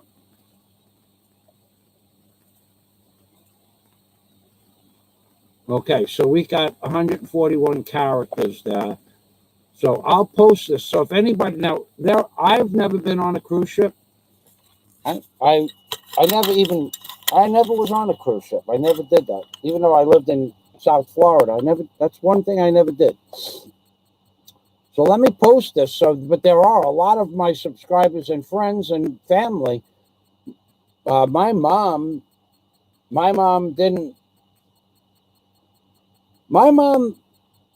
was a vacation freak. My mom was. She went to Disney World every year for 2 weeks with about 40 plus members of our family and our extended family. She also did at least one cruise, sometimes 2 cruises a year. And she went to pretty much every destination she would go. She especially liked the Caribbean, and she would go. She went through the Panama Canal, and she went to Haiti. before there was such poverty. And she walked through the streets of Haiti, and she experienced that. She left on a cruise that left New York and went to California and flew home. She went on a cruise just about every year her whole life. So there are a lot of people out there that like cruises. My mom was one of them. My dad never was on a cruise. And sometimes one of my other family members would go with my mother. And she never went to Alaska. It was one of her great... Oh, we have Ronaldo. Oh, my God. Ronaldo's given me most of his paycheck. Thank you, Ronaldo. And whenever I think of Ronaldo, I think of that guy, Passport TV, who owes me money. That money is accruing, by the way. Last week you owed me I gave you a discount, 50% discount. I said I wanted from Passport $600. Then I said, well, let's be reasonable. I cut that in half about 10 days ago. Passport has not given me any money. So I'm going to do three things. I'm going to say, if you're a member of Passport TV's channel, a subscriber, I would say to go there and review his unending hate loads. I call them hate loads. This guy is one of the most critical and hateful bloggers on YouTube, bar none. So if you like those type of hate speech, hate loads, hate reviews that Passport TV does, if you like that, I don't want to hear about it. And then you could subscribe to his channel. But if you've been subscribed to Passport TV's channel, which, by the way, the poor little fella only has about 160 subscribers. So let's change that right away. Let's try to get those numbers down. And that guy, he's even a criminal. He's a criminal. Well, I'll tell you why he's a criminal. Passport TV. And I don't know why Ronaldo always reminds me of Passport. I'll tell you something, a little story. So when I was friends with Passport, that's all gone, but I gave him permission to use any and all my videos, which I can't take back because it's in email, in form and signed and dated by my name under my email address. So he has always had the ability to use my videos in any way, shape, or form, my intellectual property in any way, shape, or form. And when I said that I got Passport TV an interview with one of the world's most famous people, that's true. If I mention that man's name on my channel, 90% of everybody that's listening or looks at his name is I remember that guy. I know who that guy was. I know what he did. I know why he did it. I know who he did it with. I was going to get Passport an interview with one of the world's most famous people. I spent hours, 12 hours plus, getting him that interview. And then when he was supposed to bring me my salami and cheese and a few other things that I was willing to pay for, he stopped communicating with me. And when I asked him why, he wouldn't answer. So from that day on, Passport is now Pissport TV. So I want to charge him $1,200 for my time, $50 an hour. But, generous man that I am, I'm going to reduce that to $300, right? I figure that's reasonable. Now I'm working for a lousy $25 an hour to get him an interview with one of the world's most famous people. What's that worth? Plus, there might have been the opportunity to have a very private instructional video between you and that man. And we're talking nothing about but the up and up. People would pay thousands of dollars. No. Let me reiterate that. People would not. That's just wrong. I said people would pay thousands of dollars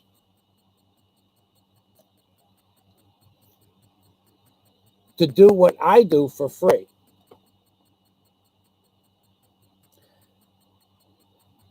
The truth is, people do pay thousands and thousands of dollars just for the opportunity to spend some vacation time with the guy I got introduced to Pissport TV. It's Pissport now because he owes me $300 plus interest. And it'll be Passport once he gives me the $300 plus interest and my salami and cheese. So Pissport TV now, it could be Passport TV for a small fee of $300 plus accrued interest. And if it's Super Chat, it's got to be $400 because YouTube takes 30%. You got to cover all the bases when you're working with this Pissport TV guy.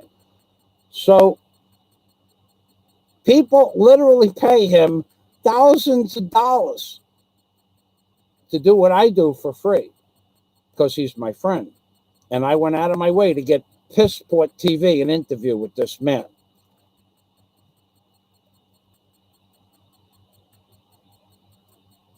Okay.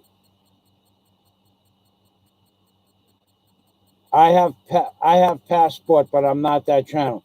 Michael, your video is playing up. I guess it's screwing up. All right. 2 hours. We're at the 2 hour mark. I don't want to cause anybody too much trouble to review and retain the highlights of my video. You know, after all, it is the holiday weekend. Let's give them a break. Ronaldo, what I want you to do is, I don't want any money from you today, Ronaldo. You have been, I don't know why the fuck, why do you remind me of Pissport TV? I just don't know what it is about you. Anyway, if you haven't gone to Passport TV's channel, if you haven't watched his hate loads, if you haven't watched his diatribes, if you haven't watched that guy make some of the most hateful videos on YouTube, bar none, I suggest you go to Passport TV's channel. I suggest you go there and review how much hate could come from just one man. And then you can unsubscribe if you feel it's necessary. Because Passport TV is definitely an underrated channel when it comes to hate speech. So don't go to Pissport TV's channel and don't subscribe if you don't like the crap he posts on YouTube, because that guy is one mean bastard. Criticize. Oh, and why is Passport TV a criminal? Because I gave him the ability to use my intellectual rights, but to abuse me. I said, you can use my videos to make live streams or videos to abuse me. And that bastard Passport TV, he used my intellectual property to abuse somebody else. So he broke our breach of contract. He's a criminal. He's a criminal, I tell you.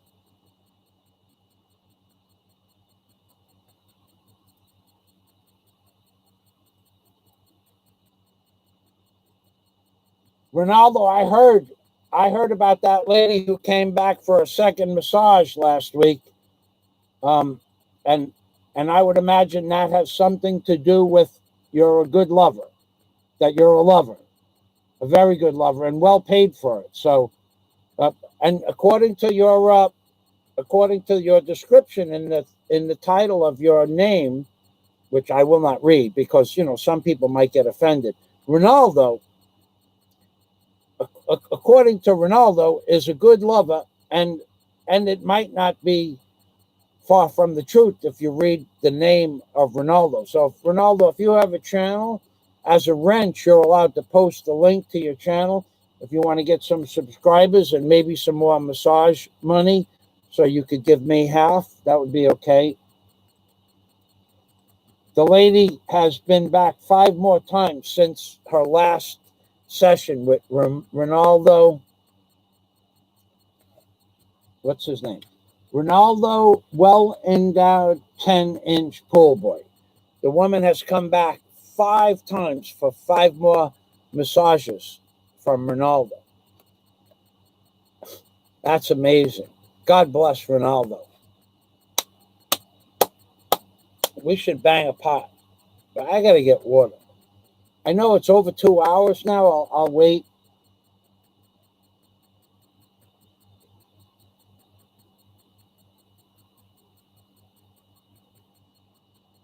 You're not allowed. Oh, Ronaldo is not allowed to post by the hotel to post videos because guests may get in them. That's a damn shame. That's a damn shame. Considering someone came back 5 times to be serviced, and maybe you could get special permission from that woman. I got to get water, Ronaldo. Hold on for a minute, because you are Ronaldo is my number one YouTube donator, and we have to kiss Ronaldo's ass for that. For the last 2 weeks, Ronaldo has given me more money than almost everybody else combined. So if you don't kiss Ronaldo's ass for more money on top of more money, and you don't help Ronaldo get more massage jobs, then you're not helping me. But I got to get water. Otherwise, I'm going to dry up there. So it stopped raining. It's still raining a little bit, but not so much.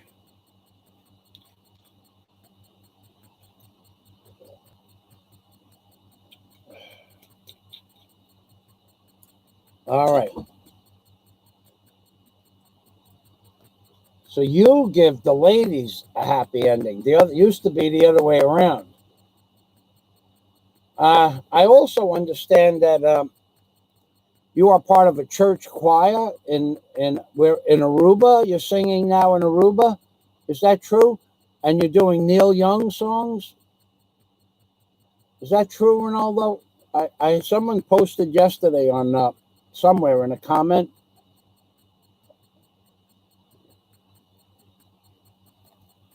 We'll wait for Ronaldo. All right, so the screen I am looking at a terrible resolution on my screen. I think I'll just end the stream when Ronaldo gives me a comment. Ronaldo, I don't want any money from you today, but next week or next month, remember, Ronaldo, Christmas is coming. So you give them a good massage, they give you a good tip, and we'll go 50%. I sung God songs. Whoa.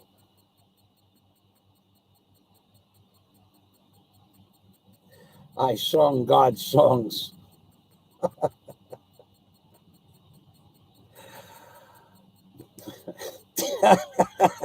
Amazing Grace comes to mind. That these ladies are singing Amazing Grace while Ronaldo is giving them a massage. I got to tell you. Ladies and gentlemen, thanks for watching. Ronaldo, God bless Ronaldo, well-endowed 10-inch pool boy. And God bless Passport. Did I say that? Passport TV. You are a criminal. Don't anybody go signing up for Passport TV's channel till you go review his hateful videos. His fucking videos. They are the most hateful videos you've ever seen in your entire life. More so than the other guy. And that guy posts some really bad, hateful, untrue videos, by the way. They pray to God. Ronaldo with a little humor. While Ronaldo is massage therapying them, they are talking to God. Are they calling God's name per se? Like, oh God, oh my God. Are they doing that, Ronaldo? Let's wait for Ronaldo's response. Ronaldo, are they screaming out, oh God? Yes, that, Sir Michael. Yes, they do that, Sir Michael. I imagine, based on your name, that they would be screaming over and over. Oh my God. Oh my God, oh my God, oh my God. God bless the man who's got his own. That reminds me of a Blood, Sweat, and Tears song. You ever hear, God bless the man who's got his own, and then it should be followed up. They should have followed it up with, God bless the man who's got his own Ronaldo well-endowed 10-inch pool boy. That's what the name of that song should have been, by Blood, Sweat, and Tears. All right, everybody. Thanks for watching. Hope you had some fun. Happy Thanksgiving. I'll see some of you later, and some of you I won't. And Ronaldo, if you could send me your phone number, I'll give you a call, and I'll give you a personal interview if you need one. I know you've been a good wrench, so I owe you that much. Thank you. And amping permi to everybody, which means, of course, one more thing. One more thing. I want to show you some of the artwork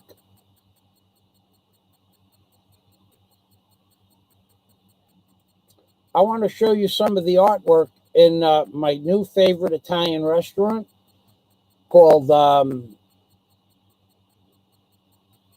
A Travola Pizzeria. And when the first thing that you walk into, it doesn't seem like much, but a lot of restaurants, they have, like an Italian restaurant, they have some picture of a pizza, a picture of a shrimp parmesan or something like that. And even in the Philippines, they have that same thing.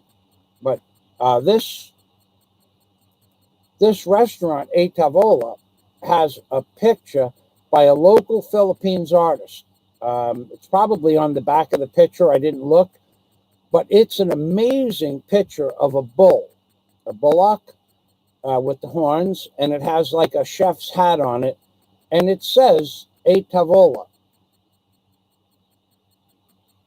And why am I not seeing that? Well, we're going to have to find that.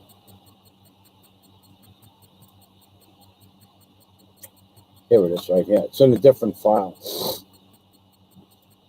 Okay, so I'll go through the let me just open that up. Why can't I just open it up?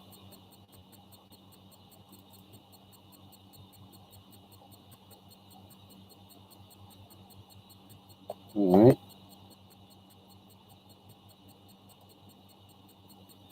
I'm waiting for this folder to open. I'm having trouble with the computer again today. It's just full.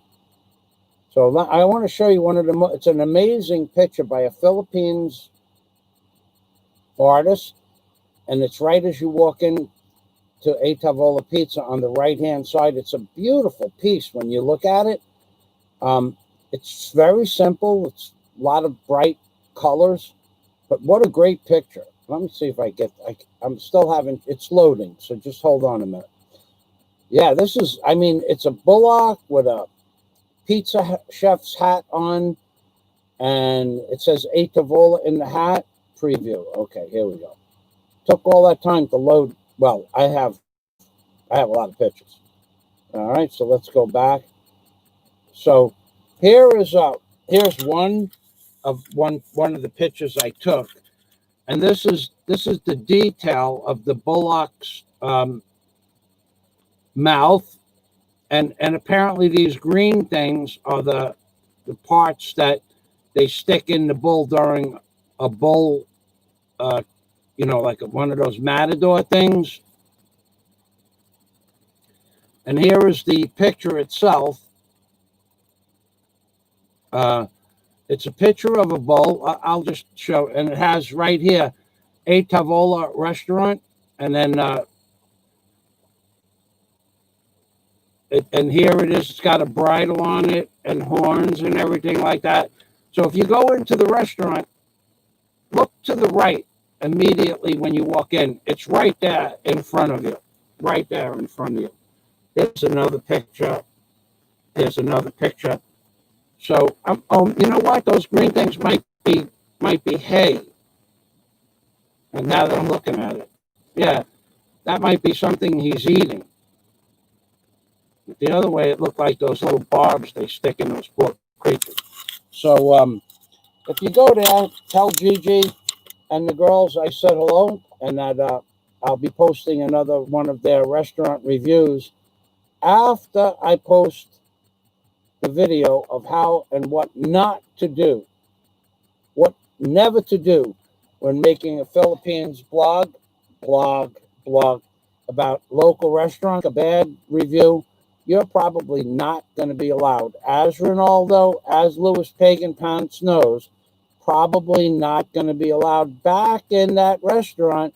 And if they do let you back, and maybe they allow you to order, and they sit there and smile, and you get your food and you realize it's a little bit salty, you should give it some great thought. Why is your food extra salty? I'm being Permy, which means take care always from the Philippines, baby. Ronaldo, please send me your phone number so I could call you up. Thanks, buddy. Pal. Friend of mine. Ace YouTube Super Chatter, baby.